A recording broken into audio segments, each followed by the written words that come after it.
నేను ప్రవచనం అయితే చెప్తున్నాను, ఆ రోజులు కూడా వస్తాయి మీ జీవితంలో. మీరు చిన్నవాళ్ళు అనుకోకండి, మాది ఏముందిలే అనుకోకండి, మమ్మల్ని చాలా తక్కువగా చూస్తున్నారు అనుకుంటున్నారేమో. వారిని ఏలిక స్థాయికి దేవుడు మారుస్తాడు. గిద్యోను ఎంత మారాడో చూసారా? ఎక్కడ స్టార్ట్ అయ్యాడు గిద్యోను, లాస్ట్కి ఎండింగ్కి ఎలా మాట్లాడుతున్నాడు చూడండి. ఫస్ట్ ఏమో నా వల్ల ఏమవుతుంది అన్నాడు, లాస్ట్కి అంటున్నాడు విజయం నేను తీసుకొచ్చిన రాజు మాత్రం ఆయనే అంటున్నాడు.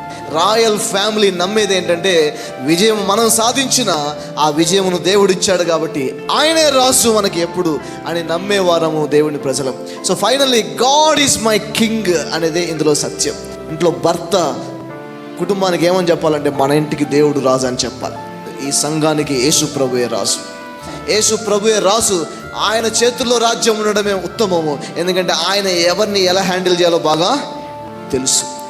ఆయన పరిపాలన కిందికి మనం రావాలి. మన కుటుంబాలు ఆయన పరిపాలన కిందికి రావాలి. మన వ్యాపారాలు ఆయన పరిపాలన కిందికి రావాలి. ఆయన విజయాల వెంట విజయాలను అనుగ్రహించేటువంటి వాడు.